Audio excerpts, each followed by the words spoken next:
তোমাদের সকলকে স্বাগত জানাই টিনস বাটি অরুণিমা চ্যানেলে। আশা করি সবাই তোমরা ভালো আছো, সুস্থ আছো। আজকে ক্লাস 10 চ্যাপ্টার 1 থেকে মানুষের জ্ঞানেন্দ্রিয় চোখ নিয়ে আলোচনা করবো। আজকে চোখের লম্বচ্ছেদ ছবি সহ স্ট্রাকচারটা বুঝে নেব। যদিও 2025-এ এই ছবিটা এসে গেছে মাধ্যমিকের ক্ষেত্রে, তাহলে তোমাদের ক্ষেত্রে যারা 2026-এ দিতে যাচ্ছ তোমাদের জন্য হয়তো এই ছবিটা নাও আসতে পারে, কিন্তু তাও এখান থেকে যেহেতু অনেক ছোট প্রশ্ন আসে সেই কারণে এই জিনিসটা ভালো করে পড়ে রাখবে। 2025-এর মাধ্যমিকের প্রথম যে শর্ট কোয়েশ্চেন ছিল, মাল্টিপল চয়েস যেগুলো হয়, সেগুলোর মধ্যে 3 নম্বর প্রশ্নটাই কিন্তু এইটার উপর ভিত্তি করেই ছিল। তার মাত্র ছবির জন্যই এই পার্টটা নয়, এর যে প্রত্যেকটা লেয়ার, প্রত্যেকটা আবরণ, এই আবরণের কাজ, প্রতিসারক মাধ্যম, এগুলো সমস্ত নিয়ে কিন্তু মানে বুঝে নিতে হবে, কারণ এখান থেকে অনেক অনেক প্রশ্ন আসে ছবি ছাড়াও। তাহলে চলো তোমরা দেখে নাও। আর এই জায়গায় বলে দিই, যেহেতু 2025-এ এই ছবিটা এসে গেছে, তাহলে 2026-এর জন্য তোমাদের যে প্রতিবর্ত পথ রিফ্লেক্স আর্কের যে ছবিটা আছে ওটা খুব ভালো করে পড়ে রাখবে। ওটা আমি আগের চ্যাপ্টারে ছবিটা সহ পুরোটা বুঝিয়ে দিয়েছি। খুব ভালো করে ওই ছবিটা কিন্তু যখন ছবি আঁকতে দেয় মাধ্যমিকে যে প্রশ্নটা আসে সেইটার জন্য কিন্তু খুব গুরুত্বপূর্ণ। চলো শুরু করা যাক আজকের পর্ব। সেটা হলো, দেখো এখানে এঁকেছি, এটা হলো চোখের একটা লম্বচ্ছেদ এঁকেছি। একদম যেটা বাইরে রয়েছে এইটা একটা আবরণ, তার ভিতরে আরও একটা আবরণ রয়েছে যেটাকে মধ্য আবরক বলা হয়, আর তার ভিতরে রয়েছে রেটিনা। রেটিনা নামটা নিশ্চয়ই আমরা জানি। এই রেটিনার ওপর এসেই আলো পড়ে এবং এখানেই গিয়ে আমরা যে জিনিসটা দেখছি সেই বস্তুটার প্রতিবিম্ব তৈরি হয়, তারপর সেটা স্নায়ুর মাধ্যমে আমাদের মস্তিষ্কে যায় এবং সেখান থেকে সেই জিনিসটার যে চিত্র সেটা আমাদের মস্তিষ্কে ফুটে ওঠে। তার ফলেই আমরা বুঝতে পারি যে ওই বস্তুটা কি। ঠিক আছে, তাহলে একদম বাইরে যে বহির আবরণ, সেই বহির আবরণটার নাম হলো স্ক্লেরা। তাহলে এই স্ক্লেরাটা এই চক্ষুর যে আমরা লম্বচ্ছেদ দেখেছি এটার 5/6 অংশ ঘিরে রয়েছে। পিছন দিকের 5/6 অংশ ঘিরে রয়েছে হলো একটা বহি আবরণ, যেটা সাদা রঙের এবং অস্বচ্ছ, সেইটাকে বলছে হলো স্ক্লেরা। তাহলে এইটা হলো স্ক্লেরা। ঠিক আছে, ছবিটা কিন্তু বুঝে নিয়ে পড়বে। এই যে এই জিনিসটা হলো স্ক্লেরা। কি বললাম যে এটা যে লম্বচ্ছেদের ছবির ক্ষেত্রে, চোখের ক্ষেত্রে পশ্চাৎ ভাগের 5/6 অংশ দখল করে রয়েছে হলো এই স্ক্লেরা। তার মানে এইখান থেকে এই অবধি বলতে পারো। তাহলে এর যে সম্মুখের অংশ সেটাকে কি বলবো? এই যে স্ক্লেরাটাই সামনের দিকে গিয়ে লেন্সের সামনে এসে যেটার নাম হয়েছে সেটার নাম হলো কর্নিয়া। ঠিক আছে, তাহলে এই যে পিছন দিকের 5/6 অংশ এইটা হলো স্ক্লেরা, এইটাই সামনের দিকে উত্তলাকার হয়েছে, মানে এরকম উঁচু হয়ে গেছে, এরকম নয় এরকম হয়ে গেছে, এই জিনিসটাকে বলছে উত্তলাকার। এইটাকে বলছে হলো তোমার কর্নিয়া। এই যে বহি আবরণ, এই বহি আবরণের 5/6 অংশের যে পিছনের দিকে অংশ সেটাকে বলছি আমরা স্ক্লেরা, আর এই বহি আবরণ বাইরের আবরণের 1/6 অংশের সামনের দিকের অংশটাকে বলছি আমরা কর্নিয়া। ক্লিয়ার? তাহলে এই যে বাইরের পিছন দিকের যে 5/6 অংশ এটা হলো স্ক্লেরা, আর সামনের দিকের এই অংশটা এইটাকে বলছে হলো তোমার কর্নিয়া। এই যে এই অংশটা যেটা এরমভাবে গেছে এটা হলো কর্নিয়া। ঠিক আছে, তাহলে এই অংশটা হলো কর্নিয়া। এবার বলে দিই এই স্ক্লেরার কাজ কি। এই স্ক্লেরাটা কি করে? ভিতরে, স্ক্লেরার ভিতরে একটা আবরণ আছে যেটার নাম হলো কোরয়েড। এই কোরয়েডকে রক্ষা করে। তাহলে স্ক্লেরার কাজ যদি লিখবো যে কোরয়েডকে রক্ষা করা, কোরয়েডের সুরক্ষা। এই যে কর্নিয়া, এটা একটা প্রতিসারক মাধ্যম হিসাবে কাজ করছে। ঠিক আছে, মানে এটার ভিতর দিয়ে আলো প্রতিসৃত হচ্ছে। তাহলে এটার কাজ হলো প্রতিসারক মাধ্যম। ক্লিয়ার? তাহলে বাইরে রয়েছে স্ক্লেরা, এটা পিছন দিকের 5/6 অংশটা হলো স্ক্লেরা, এই যে বহি আবরণ এইটারই সামনের দিকের নাম হয়ে গেছে কর্নিয়া, যেটা উত্তলাকার উঁচু হয়ে রয়েছে। তাহলে এটা হলো। তারপর আসি হলো স্ক্লেরার ভিতরে যে আবরণ, মধ্য আবরণ বলছে, মাঝের আবরণ, সেটার নাম হলো কোরয়েড। এই কোরয়েড হলো কৃষ্ণ মানে কালো বর্ণের, সেই জন্য এটার বাংলা নাম হলো কৃষ্ণমণ্ডল। তার মানে কি, এটা কেন কালো বর্ণের হয়? এটার ভিতরে মেলানিন আছে, মেলানিন রঞ্জক থাকার জন্য এটা কালো বর্ণের হয়। কেন এটা কালো হয়?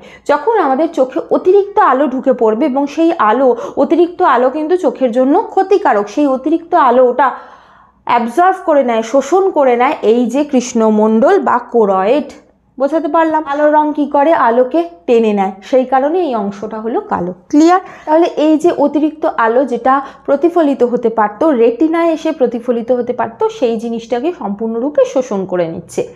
এবার দেখো এই অংশটা তাহলে কোন অংশটা হলো, এই যে ব্লু যেটাতে মানে ব্লু দিয়ে যে লেয়ারটা আঁকা হয়েছে এই ভিতরেরটা, স্ক্লেরার ভিতরেরটা, সেটা হলো কোরয়েড। ঠিক আছে, এবার দেখো এই যে সামনের দিকের অংশটা, এই অংশটা কর্নিয়ার পিছনে অবস্থান করে, লেন্সের সামনের দিকে অবস্থান করে।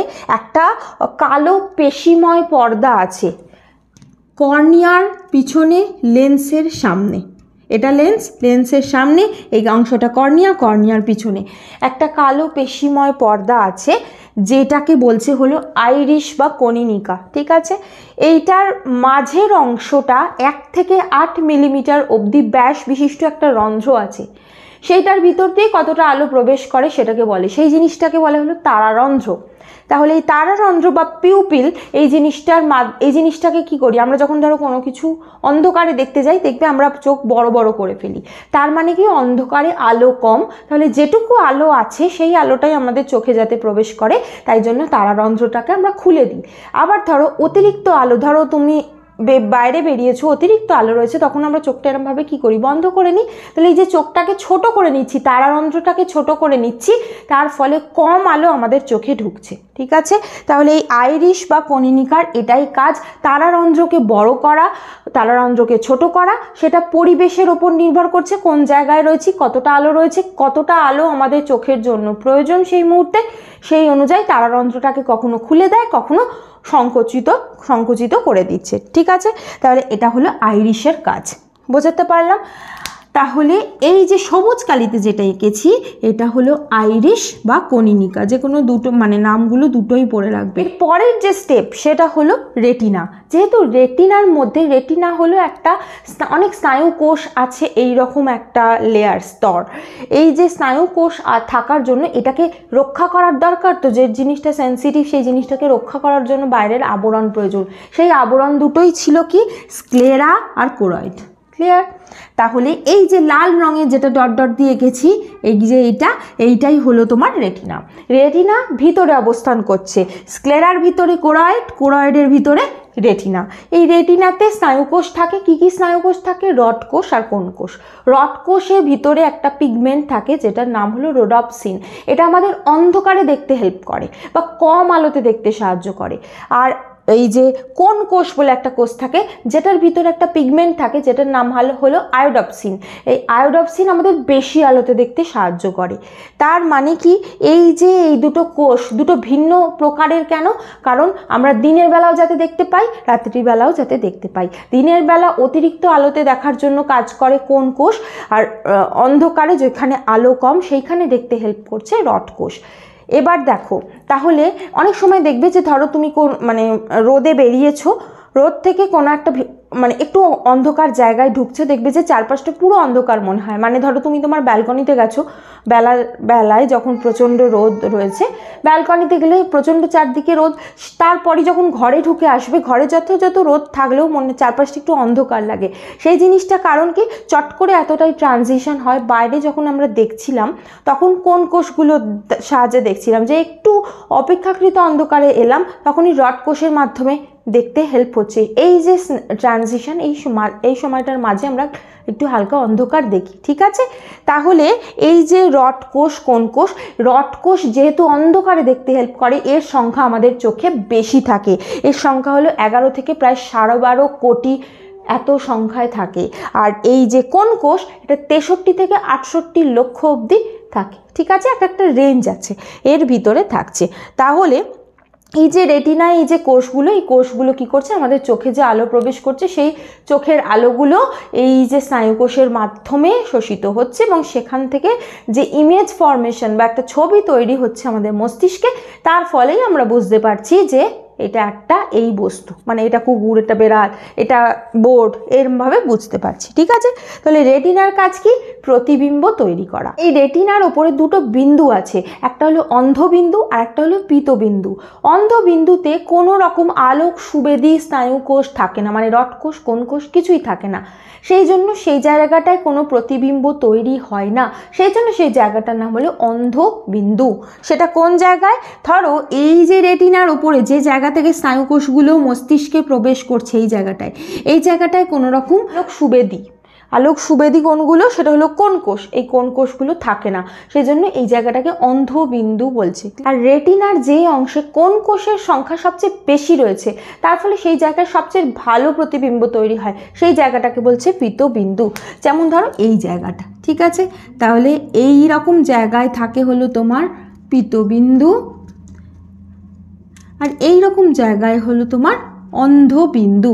রেটিনার ওপরই পড়ছে এই দুটো। পরের যে পার্ট সেটা হলো অ্যাকুয়াস হিউমার। অ্যাকুয়াস হিউমার অবস্থান করে এই যে তোমার কর্নিয়া আর লেন্সের মাঝের অংশে, এই অংশটাকে বলছে হলো তোমার অ্যাকুয়াস হিউমার। অ্যাকুয়াস নামটা থেকেই বুঝতে পারছো, অ্যাকুয়া শব্দটা মানে কি? জল। তার মানে এইখানে যে জলের মতো একটা পদার্থ রয়েছে, সেইটা একটা প্রতিসারক মাধ্যম হিসাবে কাজ করে। এই জায়গাটায়, যে জায়গাটা আমি ডট দিচ্ছি, এই যে জায়গাটায় থাকছে সেটা হলো অ্যাকুয়াস হিউমার। ঠিক আছে, তাহলে এইখান থেকে অ্যারো দিয়ে দেখাচ্ছি, এটা হলো অ্যাকুয়াস হিউমার। এবার এই লেন্সের পিছন দিকে, লেন্সের পিছন থেকে একদম এই রেটিনা অবধি এই অংশে যে একটা তরল থাকে, যেটাকে বলছে হলো ভিট্রিয়াস হিউমার। এটাও একটা প্রতিসারক মাধ্যম হিসাবে কাজ করে। প্রতিসারক মাধ্যম কি? সেটার ভিতর দিয়ে আলো প্রতিসৃত হচ্ছে। ক্লিয়ার? প্রতিসরণ যখন তোমরা পড়েছো, নিশ্চয়ই তোমরা প্রতিসারক মাধ্যম এই কথাটা জানো। তাহলে এই যে এই অংশটা, এই পুরো যে অংশটা, এইখানে রয়েছে হলো ভিট্রিয়াস হিউমার। এই জায়গাটা অ্যারো দিয়ে লিখে দিলাম ভিট্রিয়াস হিউমার। এই যে অ্যাকুয়াস হিউমার, ভিট্রিয়াস হিউমার, এই দুটোই কি করে? চোখের ভিতরে যে অভ্যন্তরীণ চাপ সেটাকে মেনটেন করছে। মানে চোখের ভিতরে তো ব্লাড ফ্লো হয়, সেক্ষেত্রে একটা প্রেশার হয়। অনেক সময় অনেকের দেখবে যে চোখের প্রেশার বেড়ে গেছে, এরকম আমরা শুনে থাকি। এই জিনিসটার মেনটেন করে হলো এই যে অ্যাকুয়াস হিউমার এবং ভিট্রিয়াস হিউমার। এবার এই যে অ্যাকুয়াস হিউমার এবং ভিট্রিয়াস হিউমারের মাঝে রয়েছে যেটা লেন্স, সেইটাই হলো মাঝে কি? লেন্সটা কি তাহলে? যে এটা হলো একটা উভ উত্তলাকার একটা স্বচ্ছ অংশ। উভ উত্তলাকার মানে কি? যে এটা দুপাশটাই এরকমভাবে উত্তল। দেখো এই পাশটাও উত্তল, এই পাশটাও উত্তল। এই যে লেন্সটা, এটা সাসপেন্সারি লিগামেন্টের মাধ্যমে চোখের ওপর আটকে থাকে। তাহলে এই পাশে দেখো, যখন আমি এঁকেছি এই লেন্সটা, লেন্সের এই দুপাশে বেগুনি রঙের যে এরকম জালি জালি দিয়েছি, এই জিনিসটার নাম হলো তোমার সাসপেন্সারি লিগামেন্ট। সাসপেন্সারি লিগামেন্ট দিয়ে আটকে থাকে। ঠিক আছে, এবার এই যে লেন্স বা চোখের মণি, এটার কাজ কি? আলো এর ভিতরে আসে, এর ভিতরে এসে আলো কি হয়? প্রতিসৃত হয়, গিয়ে আলোটার ফোকাস হয় রেটিনার ওপরে। আলোকে তো অবশ্যইভাবে রেটিনার ওপরে ফোকাস হতে হবে, তবেই তো প্রতিবিম্ব তৈরি হবে, রাইট? তাহলে এই যে এখানে এসে যে এই যে এখানে এইটার ওপরই ফোকাস হবে, এই জিনিসটা কন্ট্রোল করে। এবার তাহলে ভেবে দেখো, এই দূরত্বটা তো সেম, কিন্তু আমরা ভিন্ন ভিন্ন বস্তু দেখছি, অনেক দূরের বস্তুও দেখছি। কোনো বস্তু থেকে ধরো এরম জায়গা থেকে এখানে আলো আসছে, কোনো বস্তু এখান থেকে এখানে আলো আসছে। তাহলে তোমরা যখন নিশ্চয়ই যখন প্রতিসরণ পড়েছো বা প্রতিবিম্ব পড়েছো ফিজিক্যাল সায়েন্স, তখন নিশ্চয়ই আমরা মানে এগুলো জানো যে এখান থেকে এই দূরত্বটা এক্ষেত্রে কিন্তু ফিক্স। তাহলে আমরা কন্ট্রোল করছি কোন জায়গায়? যেখান থেকে বস্তু আসছে সেই দূরত্বটা চেঞ্জ হয়ে যাচ্ছে প্রতি ক্ষেত্রে। তাহলে সর্বদাই রেটিনার উপরে এসে বস্তুকে ফোকাস করাতে গেলে কি করতে হবে? লেন্সটাকে কখনো এরকমভাবে উত্তল করতে হবে, কখনো এরকম করতে হবে, কখনো এরম করতে হবে। ব্যাপারটা বোঝাতে পারলাম? সেই কারণে এই যে লেন্সের আকার বদলে বদলে যায়। তাহলে লেন্সের কাজ কি? ফোকাস করা রেটিনার ওপরে। রেটিনার ওপরে যদি ফোকাস না হয়, আগে ফোকাস হয়ে যায়, তখন কিন্তু সেই বস্তুটাকে দেখতে অসুবিধা হবে। ক্লিয়ার? তারপরে যে মানে কথায় আসবো সেটা হলো কনজাংটিভা।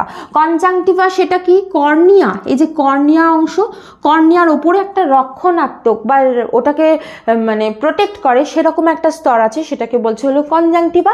এই যে কনজাংটিভা এটা কর্নিয়াকে ঘর্ষণজনিত আঘাত থেকে রক্ষা করছে। তাহলে কনজাংটিভা কোন জায়গায়?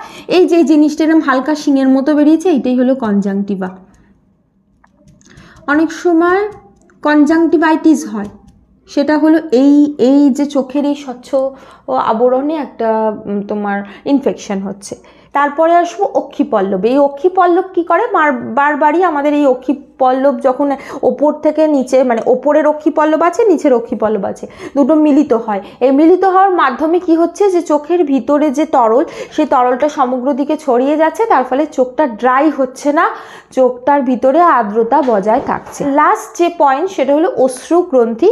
এই অশ্রু গ্রন্থি আমাদের যেই ওপরের অক্ষিপল্লব সেটার ভিতর দিকে অবস্থান করে, ঠিক আছে? নিচে কিন্তু নেই, ওপরের অক্ষিপল্লবের ভিতর দিকে অবস্থান করে। এই অক্ষিপল্লবের ভিতরের দিকে ল্যাক্রিমাল গ্ল্যান্ড আছে, এই ল্যাক্রিমাল গ্ল্যান্ড থেকে চোখের জল বার হয়। আচ্ছা, এই চোখের জলে একরকম এনজাইম থাকে, সেটা হলো লাইসোজাইম থাকে। লাইসোজাইম চোখের ভিতরে কোনো ধরো জীবাণু ঢুকলো বা কোনো কিছু ঢুকলো সেটাকে মেরে ফেলতে সাহায্য করে। সেই জন্যে এই যে মানে অশ্রু গ্রন্থি থেকে যে অশ্রু বার হয় সেটা কিন্তু একটা চোখে প্রোটেক্টিভ মেকানিজম, যেটার মাধ্যমে চোখ নিজেই নিজেকে ভালো রাখছে। ছবিটা খুব ভালো করে পড়ে রাখবে। এবছর 2025-এর যে লাইফ সায়েন্সে ছোট প্রশ্নে একদম এক নম্বরের প্রশ্নগুলোতে থার্ডে যে প্রশ্নটা ছিল সেটা হলো প্রতিসারক মাধ্যম কোনগুলো, সঠিক উত্তর বেছে লেখা। খুব ভালো করে পড়তে হবে। এক্ষেত্রে দেখো বলে দিই প্রতিসারক মাধ্যম কোনগুলো: cornea, aqueous humour, vitreous humour আর লেন্স। এই চারটে হলো প্রতিসারক মাধ্যম। অনেক অপশান দিয়েছে, তোমরা যদি সেই সময় মানে একটু কনফিউজ থাকো এবং অতগুলো অপশান দেখো, সবই কিন্তু গুলিয়ে যাবে। সেই কারণেই বললাম যে এইটা শুধুমাত্র কিন্তু ছবি আঁকার জন্য প্র্যাকটিস করা এরকম নয়। হতে পারে যে নেক্সট ইয়ার এইখান থেকে এই ছবিটা এলো না, কিন্তু তোমাদের এই যে কাজগুলো বা এখান থেকে যে প্রশ্ন আসে সেই জিনিসগুলোকে পড়ার জন্য কিন্তু অবশ্যই ভাবে ছবিটা এঁকে বুঝতে হবে। তাহলে কোনগুলো হলো প্রতিসারক মাধ্যম? যেটা হলো তোমাদের এই যে বললাম কর্নিয়া প্রতিসারক মাধ্যম হিসাবে কাজ করছে, এই যে দুটো তরল অ্যাকুয়াস হিউমার, ভিট্রিয়াস হিউমার, আর এই মাঝে যে লেন্সটা রয়েছে, কারণ এটার ভিতর দিয়ে আলো যাচ্ছে, তাহলে এগুলো সমস্তই প্রতিসারক মাধ্যম হিসাবে কাজ করছে। আশা করি বোঝাতে পেরেছি। যদি কোনো প্রশ্ন থাকে জিজ্ঞাসা করতে পারো। তোমরা এই ভিডিওটাকে লাইক করো, শেয়ার করতে একদম ভুলো না। এরকম আরও ভিডিও পেতে সাবস্ক্রাইব করো এবং পাশে বেল বাটনটাও অবশ্যই ক্লিক করে দিও। Thank you.